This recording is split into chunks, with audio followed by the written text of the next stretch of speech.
Scott. Lucy, what are you doing here? Well, I sort of need to ask you that. Of course, I told you I was coming to thank Julie again for saving Christina. So what are you doing here? I'm here to talk to Julie about her case. Oh, well, that's interesting, because we were just talking about that. Julie told me she was considering testifying. I told her it was a very bad idea. No, but it's not.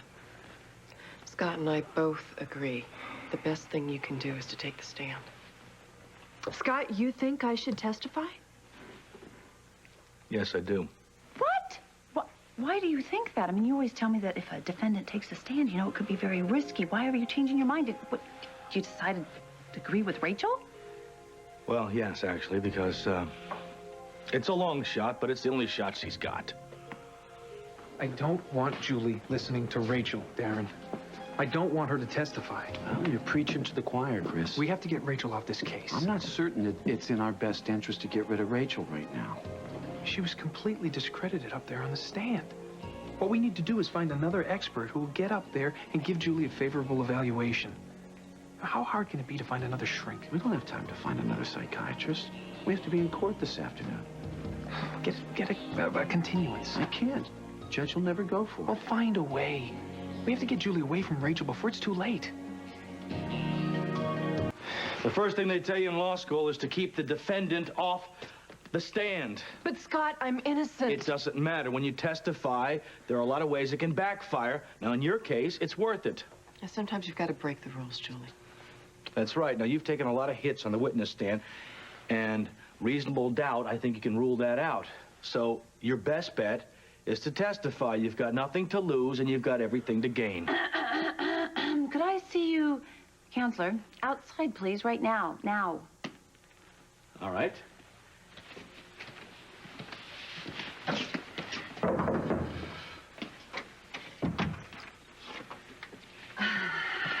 Thank you. What the heck is wrong with you? Did that Rachel person put some sort of hex on you?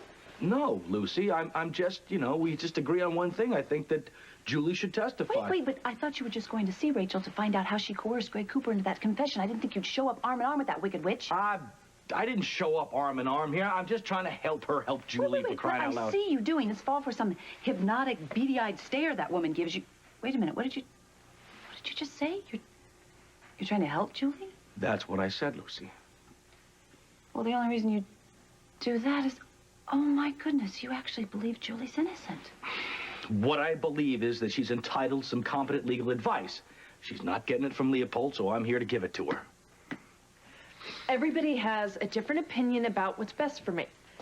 And it's even more confusing with Scott giving me advice. Why is he even here? He appreciates the fact that you found Christina and you returned her unharmed. Well, swell. But see, I'm doing court in 2 hours, and I'm still not sure what I'm gonna do. Yes, you are. Somewhere deep down, you do know the answer. You just have to reach in and find it.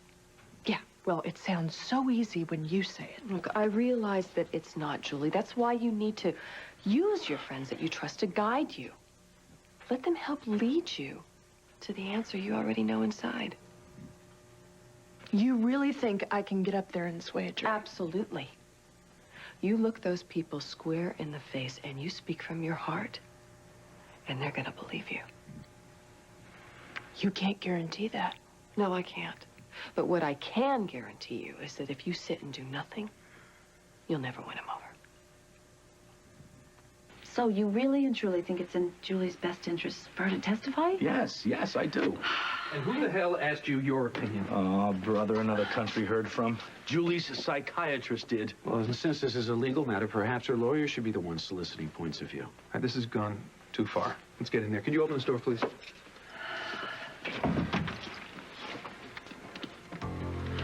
Rachel? Hello, Julie. It's good to see you. We have something we'd like to discuss with you. Drop the formalities, Darren. Julie, listen to me.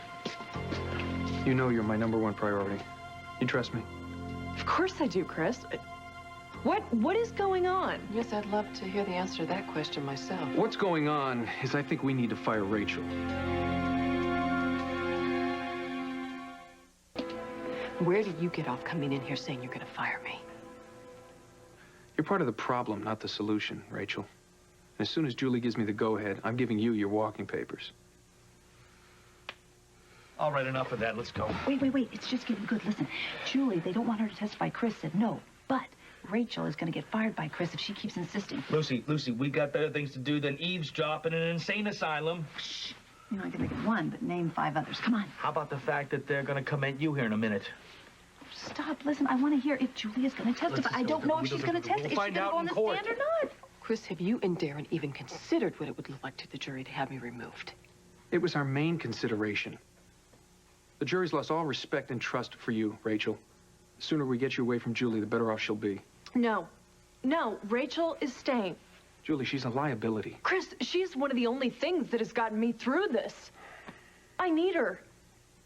You only think you need her. Without Rachel, I would still be under Cooper's control. But thanks to her, I have a mind again. And I've made it up. I'm keeping Rachel as my doctor, and I am taking the stand. Julie, That's no. the worst possible decision. Oh, and what is better? Keeping my mouth shut, going down without a fight? I'm innocent, and this is my only chance to prove it. And I'd like for you to be with me on this when I do. You and Rachel are the only 2 people in this world who truly believe in me. Believe in me now, Chris.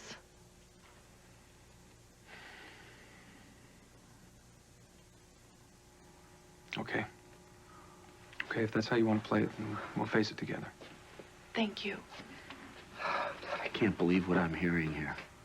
I am the only person here who is qualified to give Julie legal advice, and no one's listening to it.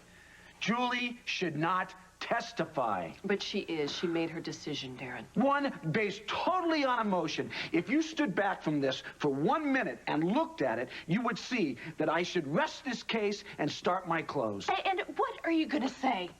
Don't listen to all the bad things you heard about Julie. Really, she is a sweet gal. Are you forgetting Cooper's confession? He recanted. The very fact that he confessed in the first place creates reasonable doubt, which is all we need to avoid a conviction. I can't count on that. Darren, if she's made up her mind to testify, we need to support that. Aren't any of you getting this? I will not put her on the stand. It's what she wants to do. Oh, this is ludicrous. Look, if you're determined to get up there and blow your case, you're going to have to find yourself another lawyer. Well, you can't abandon her mid-trial. Oh, I don't plan to abandon her. But I will not permit her to testify. Period. And I say I am taking the stand whether you like it or not.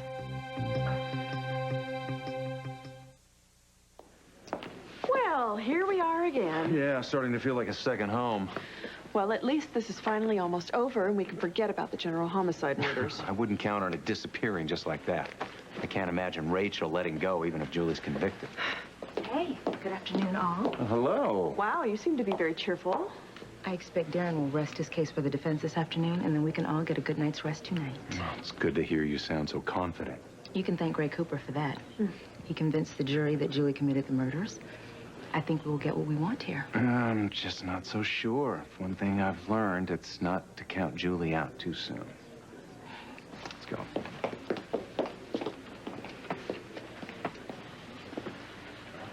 Ray. Hi, Eve? Hi, Doc. Hey, look at that. Chris is still sitting right by Rachel. Well, I guess she didn't get the boot. You know what it makes me think is when she gets her claws in somebody, there's no pulling her off of them. Cut that out, Lucy. Okay. Sorry, I will cut it out. Listen, tell me, do you think Julie's going to take your advice? It doesn't really matter because she doesn't have much of a chance of being acquitted. Oh, Scott, something just tells me this isn't right. If she is convicted, it somehow isn't right. Lucy, just because she thinks she's innocent doesn't mean... I know that. It's just that she did save those guards' lives. They probably would have frozen in the snow, and she saved Christina's life. Would a person that is called a murderer do all of that?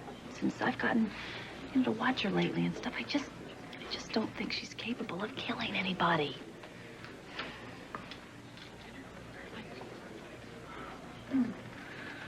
Wow, this is it. All rise.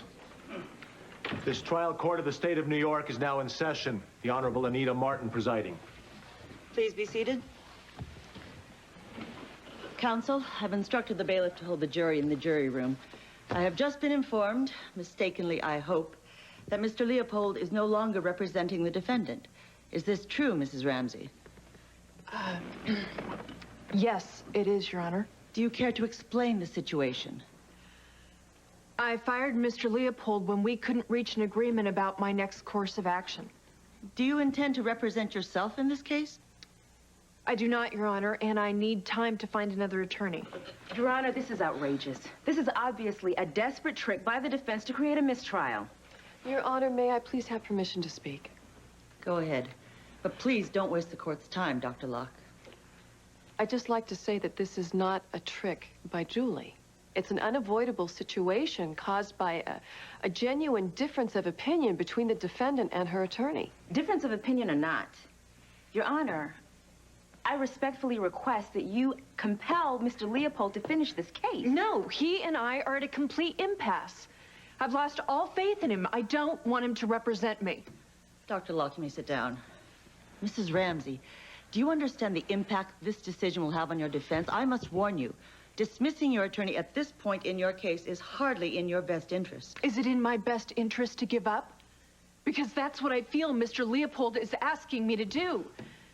Don't I have the right to an attorney who will defend me the way that I want to be defended? Please, Your Honor. All right. But let me make myself clear. I will not permit this to become grounds for a mistrial. I understand. I was under the impression you intended to rest your case today. I will appoint a public defender to wrap this up, and we can let the jury get to work. Pardon me, Your Honor. Yes, Dr. Ramsey. My wife would like the opportunity to find a new attorney, but we're going to need a little time to, bring someone else up to speed. The defendant should have considered that before she fired her representation. Your request is denied. Judge Martin, my life is at stake in this courtroom. Please give me this last chance to defend it. I am begging you, Your Honor. We only need a little time to get this straightened out. I'm afraid I can't do that, Mrs. Ramsey. We have 12 jurors and 3 alternates who need to get back to their lives and their jobs. In light of that, I'll appoint a public... Your Honor, you don't have to appoint anyone. And exactly why not, Mr. Because Ball? I'm going to be representing Julie Ramsey.